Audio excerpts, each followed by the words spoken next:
Et si vous êtes sur les réseaux sociaux, vous avez peut-être vu passer l'annonce d'un couple de jeunes vétérinaires. Les deux spécialistes veulent mettre leurs compétences au service d'une campagne de stérilisation dans les îles éloignées. Un projet qui pourra se concrétiser grâce aux dons de la population. Reportage signé Nicolas Pérez et Davidson Bennett.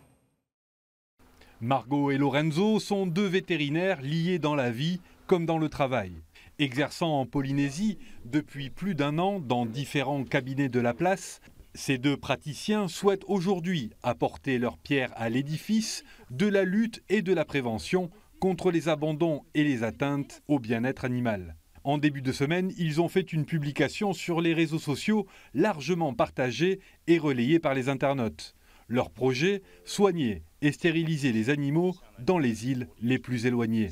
On commençait par la mission à Fakarava, Nukuiva, Ae, et nous sommes rendus compte qu'il y avait une réelle demande de soins vétérinaires. Nous avons été dans les îles éloignées justement parce qu'il n'y avait pas de vétérinaires présents et donc forcément que nous serions plus attendus dans ces îles-là. Un projet ambitieux au regard du nombre d'animaux livrés à eux-mêmes, mais aussi au budget que représente une telle mission. Car outre les transports et les hébergements, le duo doit trouver près d'1 million de francs uniquement pour le financement des produits médicaux. Ils en appellent donc à la générosité de la population. On aurait besoin, dans l'idéal, de l'aide des communes, des associations.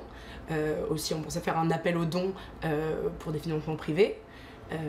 Donc là, un investissement global, quoi. Pour un maximum d'efficacité, Margot et Lorenzo souhaitent stériliser le plus grand nombre d'animaux. Pour 3 mois, plus d'une centaine, ce serait beau. Et encore plus, ce serait 300, génial. ce serait génial.